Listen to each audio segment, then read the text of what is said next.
Dans la première vidéo, j'ai commencé par définir l'approche MLOps et je vous ai expliqué que cette approche est la fusion de l'approche que DevOps, d'accord, plus les modèles de machine learning et de deep learning, plus les données.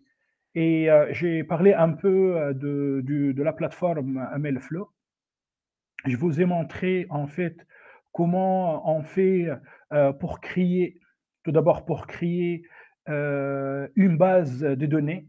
Bon, là j'ai utilisé SQLite 3 en fait, mais on peut connecter MLflow à une base de données, par exemple MySQL, ou bien Postgres, ou bien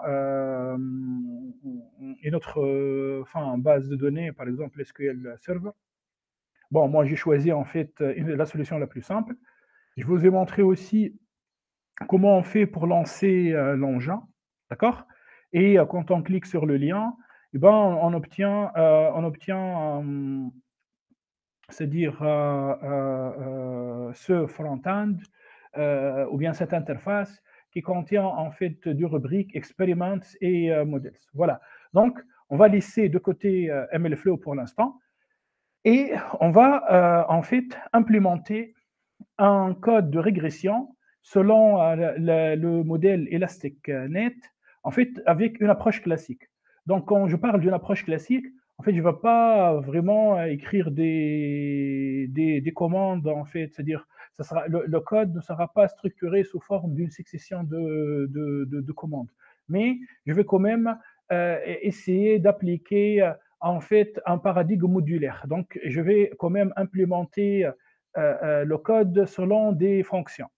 En fait, quand même, il faut avoir des bonnes pratiques, c'est-à-dire, tout d'abord, on va écrire un code ligne par ligne, en fait, en Python, c'est-à-dire une suite de commandes classiques. Puis, il faut transformer ces commandes en fonctions. Puis, il faut transformer ces fonctions peut-être vers des classes. Et ben, on passe en fait à l'approche, à un paradigme PO, programmation orientée objet. Bon, donc là, ce que j'appelle moi approche classique, c'est écrire le code de régression en Python du modèle ElasticNet en fait via des fonctions. Donc je vais appliquer un paradigme modulaire.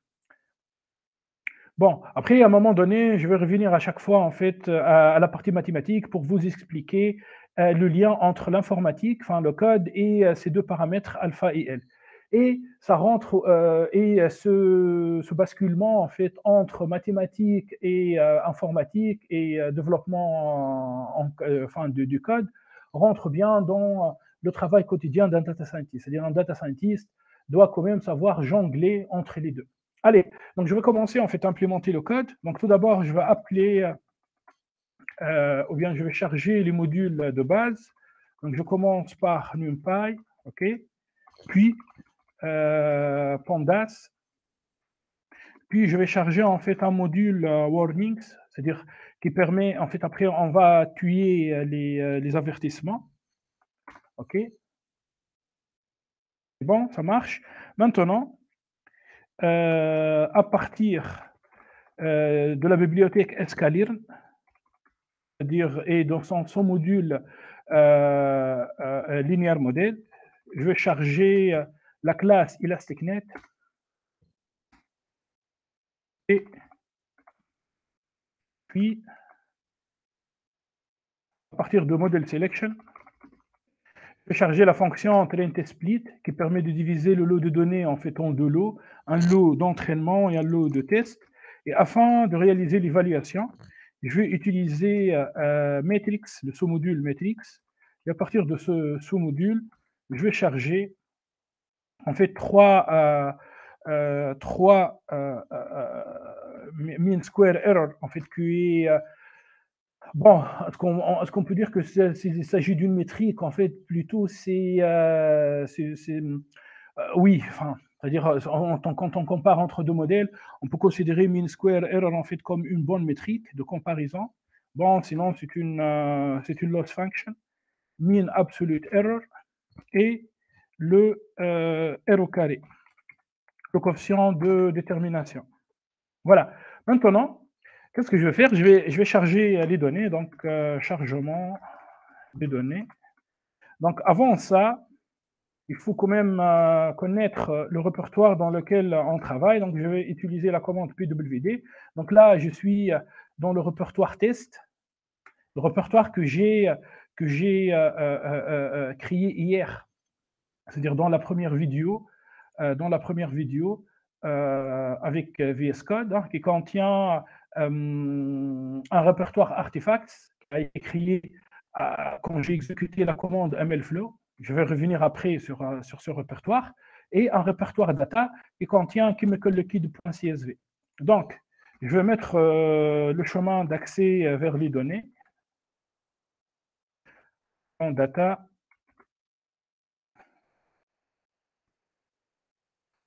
Ça s'appelle chemical liquid. Bon, là, je vais prendre copy-paste.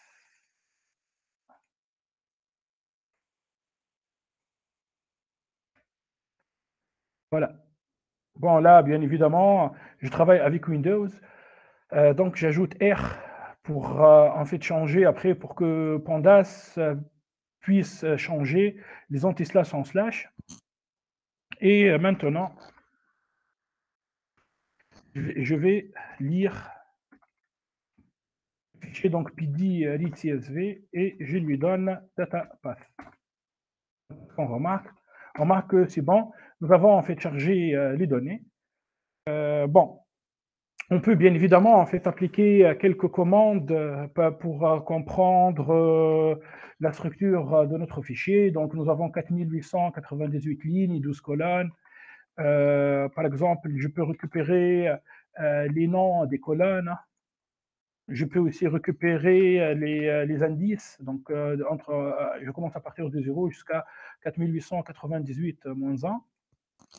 Bon, je peux utiliser info pour déterminer l'encodage de chaque colonne, hein, si c'est float 64, si c'est int. Donc la variable cible, c'est quality. OK. Bon, c'est une variable en fait discrète. Alors, qu'est-ce que je peux faire? Eh ben, je peux utiliser des f.quality.unique. Donc là, j'ai 1, 2, 3, 4, 5, 6, 7, 7 classes. Hein.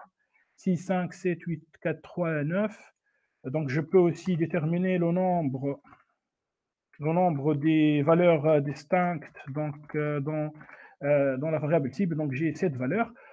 Donc le but du jeu, en fait, c'est d'écrire un code en fait, qui permet, c'est à partir de ces données, de prédire la qualité en fait de cette solution chimique, d'accord, de ce liquide, quoi. Bon, maintenant, je peux, par exemple, en utilisant la commande pd plotting scatter matrix df, je vais agrandir un peu, fix size, je fais 8,8 par exemple. Bon, je dois mettre un point virgule. Je peux créer quelques histogrammes et scatterplot, nuage de points. Voilà. Bon, là, qu'est-ce que je suis en train de faire? En fait, je viens de charger les modules de base, hein, avec lesquels on va travailler. J'ai chargé aussi les fonctions et classes, puis j'ai chargé les données. Et j'ai essayé en fait de comprendre un peu. Donc là, je suis dans l'étape de la compréhension des données, data understanding, hein, de la méthodologie CRISP-DM ou bien IBM Masterplan. Ok, très bien. Bon, je veux pas. Bon, le but de cette vidéo, ce n'est pas en fait de faire de la compréhension des données ni de la préparation des données. Le but en fait, c'est de implémenter MLflow. Donc, je veux passer directement à implémenter 2 ou 3 fonctions pour faire l'analyse. D'accord? Donc, tout d'abord, je vais commencer en fait par l'implémentation de la fonction permettant de charger les données. Donc, encore une fois, le but, c'est d'adapter les bonnes pratiques. Donc, au lieu en fait de charger les données avec une ligne de commande, hein, df est égal à pd read CSV datapath. On va mettre ça dans une fonction. Et à chaque fois, on veut charger des données, et ben, on utilise cette fonction. C'est de la programmation modulaire. Donc, comme bonne pratique, eh ben, il faut commenter les fonctions. Donc, je vais utiliser en fait un commentaire intelligent. Donc là, je vais mettre, c'est-à-dire fonction permettant de charger, permettant le chargement des données, et qui permet le chargement des données. Pour l'instant, bon, c'est une fonction en fait très simple, puisque elle charge uniquement des fichiers CSV. Après, on peut utiliser en fait un test if, else, if, elif, c'est-à-dire on peut c'est-à-dire laisser le choix à l'utilisateur de charger un fichier Excel ou bien un fichier texte ou bien même une base de données. Donc, fonction qui permet aussi qui permet aussi la division des données en données d'entraînement et test. C'est-à-dire train dataset et test dataset. Bon, je vais profiter en fait, c'est-à-dire de cette fonction dans laquelle je vais appeler la fonction après train test split. Alors, donc j'ai data est égal à pd read CSV, et à l'intérieur de read CSV, je vais mettre datapath, ok. Puis, je fais xtrain xtest, bigtrain test, train test split, et dans train test split, je vais mettre tout simplement data. Bon, je peux spécifier en fait test size, par exemple, est égal à 0,2.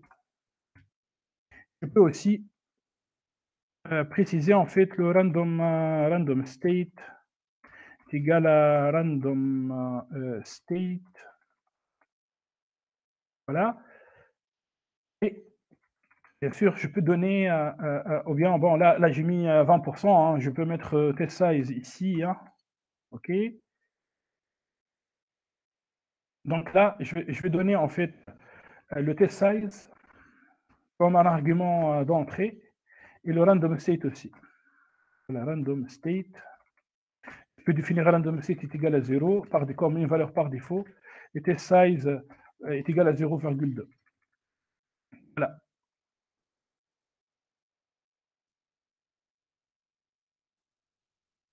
Donc attention,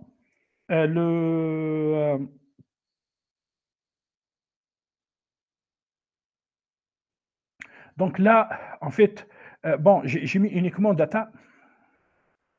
Donc, qu'est-ce que je dois faire? En fait, je vais mettre data.drop quality,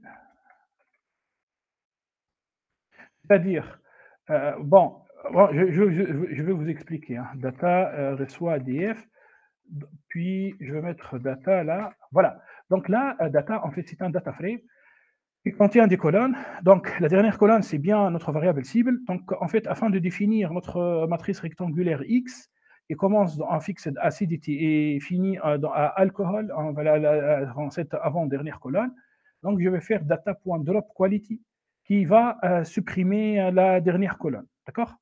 Bien sûr, temporairement, access est égal à 1. Voilà. Donc, ça, c'est X. Donc là, je vais donner X ici. Hein. Puis, big, c'est-à-dire notre variable cible, sera tout simplement data frame quality. Voilà. Là, je vais ajouter Y à train test split. Donc, je pense que tout est bon maintenant. En fait, d'habitude, on appelle ces commandes, disons, de manière classique hein, dans un macro. Là, je me suis dit, si on veut vraiment, c'est-à-dire avoir des bonnes pratiques, eh ben, il faut mettre ces commandes dans une fonction, je vais l'appeler le data. Voilà, puis cette fonction retourne xtrain, xtest, ytrain et ytest. Voilà. Bon, bien sûr, là, je peux tester la fonction, test de la fonction load data, OK. Bon, je vais la tester. Donc, je vais faire load data. Donc, data path, je vais donner data path comme premier argument. Test size, je vais mettre par exemple 0,2. Hein, et pour random message, je vais mettre 1. Voilà, donc j'exécute load data, et ben qu'est-ce que j'obtiens? J'obtiens en fait les 4 arguments de sortie, ou bien les 4 variables de sortie. Donc xtrain, voilà, xtest, ytrain, ainsi de suite. Voilà. Bon, afin de vérifier, hein, je peux faire ça, par exemple A, virgule B, virgule C, virgule D. Donc là, je suis en train de définir un tuple, donc voilà A, voilà B, voilà C, et voilà D. Je peux aussi vérifier A.shape. Juste, je regarde le nombre de lignes et le nombre de colonnes de la sortie B, C et D. Voilà. Donc, quand je fais la somme de 3918 et 980, je vais tomber, bien évidemment, sur 4898. Bon, on peut tester quand même.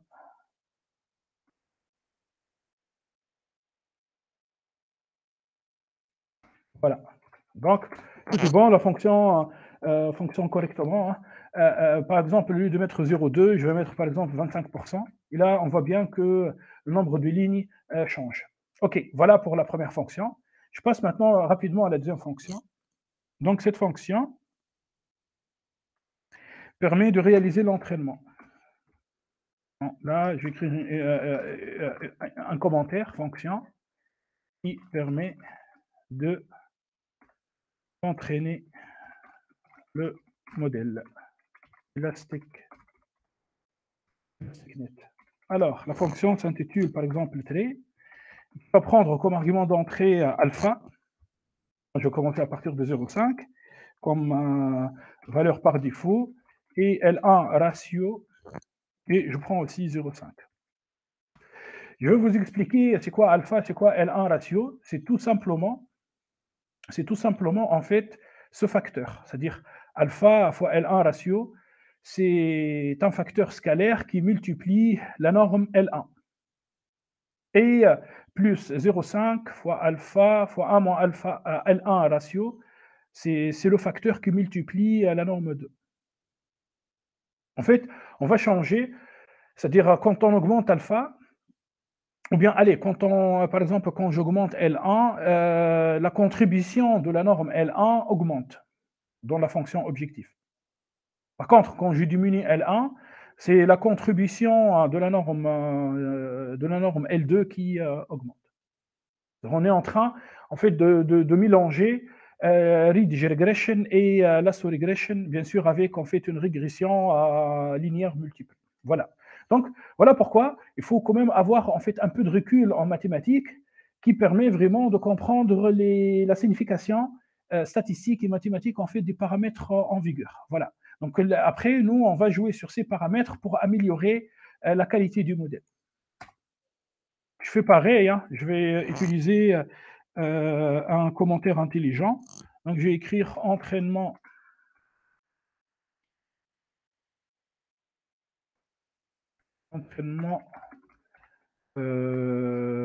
du modèle ElasticNet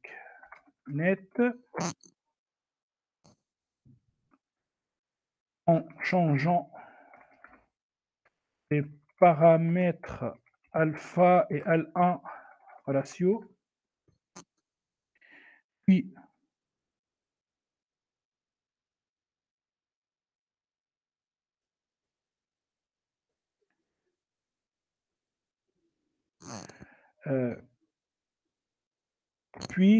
en fait, cette fonction permet aussi évaluation Évaluation. Ou bien non, ça va pas permettre, on va pas en fait évaluer ici. Allez, je commence donc par utiliser le module warnings. Je peux filtrer les warnings. Donc, en fait, je vais ignorer les avertissements. Puis, là quand même, je dois appeler donc xtrain, test, ytrain, ytest est égal à quoi? En fait, voilà, load data. Et là, il faut quand même en fait appeler cette fonction correctement. Donc, via test size et random state. Je vais faire ça.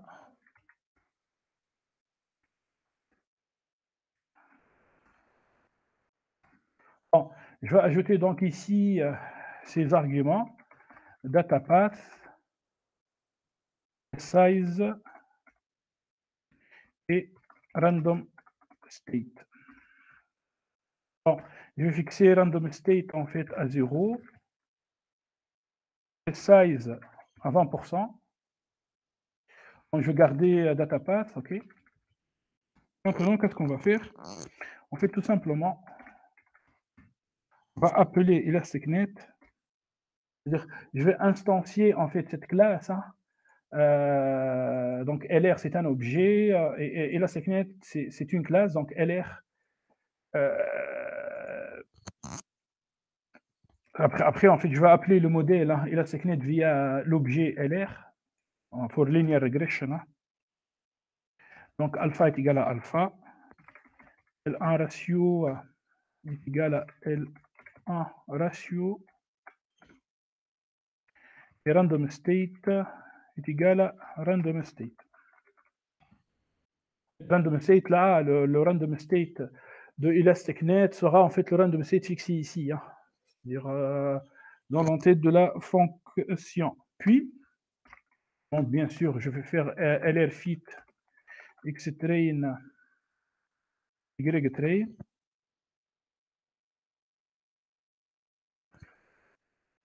Puis, je vais en fait définir la prédiction, donc predicted qualities, par exemple, c'est lr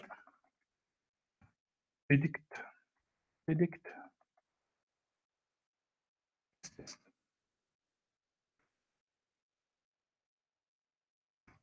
Puis, bien évidemment, hein, il faut évaluer, c'est-à-dire c'est-à-dire le modèle. À cet égard, bon, je n'ai pas encore fini en fait le développement de la fonction train, donc à cet égard, je vais développer une autre fonction, c'est la fonction évaluation. Donc fonction qui permet d'évaluer le modèle ElasticNet. Figurez-vous, je suis en train de travailler hyper rapidement. Pourquoi? Car le but du jeu, hein, c'est pas vraiment de coder un modèle de prédiction. En fait, cette série de vidéos sert à des gens qui savent faire ça, bien sûr.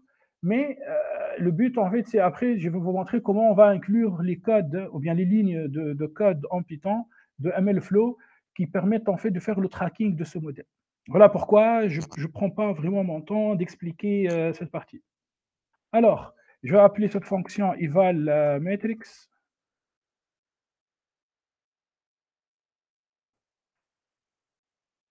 En fait, qui prend deux valeurs, actuelle et pred, hein, la valeur actuelle et la valeur prédite.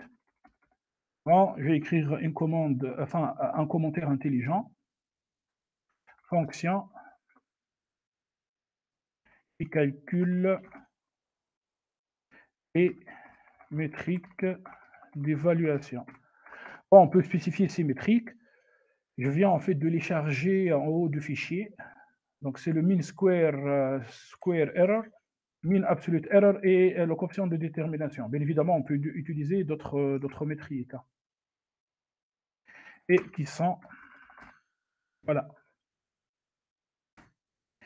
Donc, je commence par définir le RMSE, MAE, et le coefficient de détermination, puis la fonction va nous retourner RMSE, MAE et R2. Donc le RMSE, c'est quoi? C'est la racine carrée. Donc j'utilise la bibliothèque NumPy de mean squared error actual en pred. Voilà. MAE, c'est mean absolute error. C'est une somme des valeurs absolues de différence entre la valeur prédite et la valeur, c'est-à-dire réelle. On parle de Y, hein, de la variable cible, bien évidemment. Et là, bon, là, c'est R2 score, c'est actuel moins rate. Bon, j'exécute cette fonction, c'est bon. Donc là, je viens de définir la fonction qui permet de faire l'évaluation. Donc, je vais l'appeler evaluation. Evaluation matrix. Bon, je vais appeler cette fonction hein, à l'intérieur de la fonction trade. Et attention, c'est quoi actuel? Actuel, c'est Y-test. Et pred, c'est quoi? Pred, en fait, normalement, c'est Y-pred. Bon, predicted quality, c'est un peu lourd. Hein. Je vais mettre plutôt Y-pred. Bon, je vais m'aligner avec ma convention initiale. Et la fonction, en fait, va retourner à trois valeurs. Je vais mettre ça dans un tuple proprement. Donc, RMSE, MAE et R2. Puis, qu'est-ce que je vais faire? En fait, je vais faire des prints, je vais printer ou bien afficher ces trois valeurs et la fonction va me retourner RMSE, MAE et R2. Donc, dans print, on juste RMSE, pourcentage S, pourcentage RMSE. Bon, je répète le même, la même phrase ici, ici. Donc, là, au lieu de RMSE, je vais mettre MAE.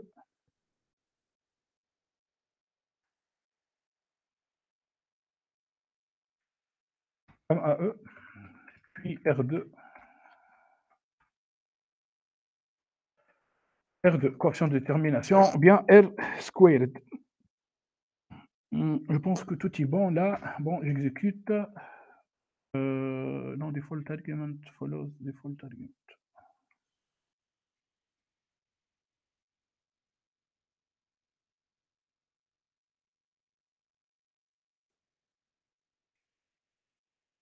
Bon, là, je vais mettre peut-être par défaut, en fait, le chemin d'accès, disons. Bon, je vais mettre data, hein, là.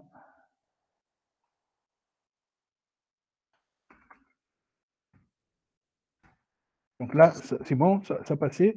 Donc j'ai défini datapath, en fait, par défaut, c'est-à-dire le chemin d'accès absolu au fichier contenant des données. Là, bon, j'exécute evaluation matrix et je commence en fait mes tests. Donc, bon, là, je vais changer la nature de cette cellule vers Markdown. Je vais écrire test sur le modèle. Sur le modèle mathématique ElasticNet. Bon, je viens ici et je vais appeler la fonction train. Hein. Si j'aurais besoin du help, hein, donc il suffit d'écrire, de taper help train. Donc on voit bien que on obtient c'est-à-dire le commentaire intelligent va s'afficher. Voilà pourquoi il est important en fait de suivre cette bonne pratique. Voilà, donc là, je connais les différents arguments de trait. Donc je vais copier tout ça. Hein. Bon. Et puis, je peux exécuter et voilà. Le résultat, voilà, donc très bien. Là, je viens en fait qu'est-ce que j'ai fait? Donc, j'ai dans la fonction train, j'ai chargé les données, voilà, avec load data. Puis j'ai divisé les données en fait en 80% données d'entraînement, 20% données test. Donc, j'ai obtenu xtrain, xtest, ytrain, ytest. Puis j'ai appelé ElasticNet avec 50%, enfin 0,5 pour alpha et 0,5 pour L1 ratio. Puis j'ai fait l'entraînement sur X-Train, Y-Train, j'ai fait la prédiction sur X-Test, j'ai obtenu Y-Pred, puis j'ai appelé Evaluation Matrix, c'est-à-dire cette fonction qui permet en fait de calculer trois métriques, RMSE, MAE et R2, le quotient de détermination. Et voilà. Donc là, j'obtiens le résultat. Bon, imaginons, en fait, on voit bien que c'est pas terrible, hein. Bien évidemment, il existe en fait des algorithmes plus performants, hein. Là, on obtient un R2 est égal à 10%. Enfin, le modèle est très mauvais. Donc, on pense à faire quoi? En fait, on pense à changer. Donc, un data scientist, qu'est-ce qu'il va faire? Donc, il vient dans son fichier Jupyter Notebook, il va commencer à changer les paramètres, les différents paramètres, ou bien les différents hyperparamètres de son modèle, afin d'améliorer, c'est-à-dire de diminuer, par exemple, le RMSE et le MAE, et d'augmenter le R2. En fait, on est en régression, donc on veut augmenter R2. Donc, qu'est-ce qu'il va faire un data scientist? Il va changer, il va jouer sur les paramètres. Bon, là, on voit bien qu'il existe en fait une nette amélioration du R2, couplée avec une diminution du MAE et du RMSE. Un data scientist, qu'est-ce qu'il va faire? En fait, il va répéter ses expériences. Voilà, voilà. En fait, on peut continuer à faire ça. Enfin, c'est-à-dire de manière infinie. À chaque fois, il appelle la fonction train et change alpha et L1 ratio, ces hyperparamètres. Et puis, il regarde les métriques. Et puis, en fait, eh ben, c'est quoi l'inconvénient ici? En fait, on remarque que les métriques ne sont pas enregistrées. Là peut-être l'exemple, quand même, il est simple.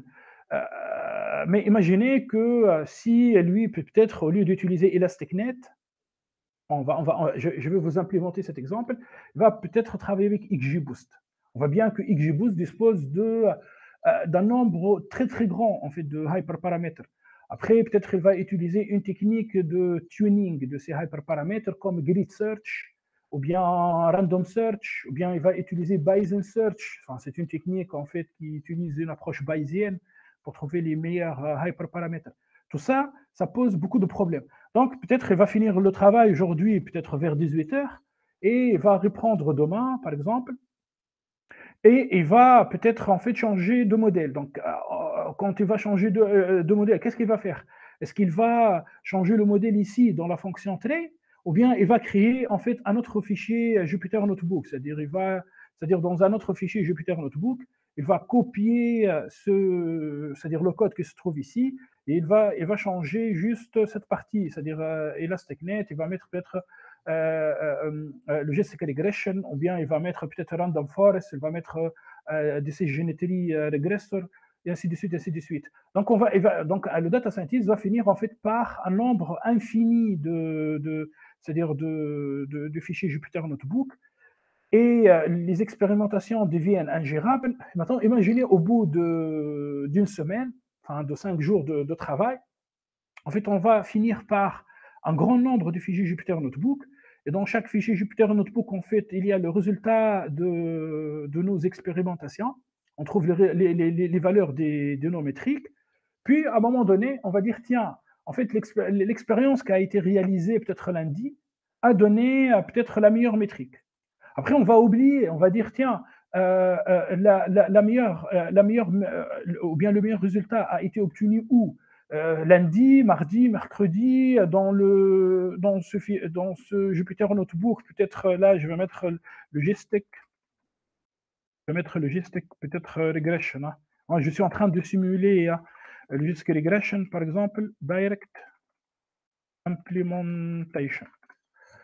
Là, je vais mettre peut-être random forest. Voilà, random forest, enfin, forêt aléatoire, random forest, direct implementation.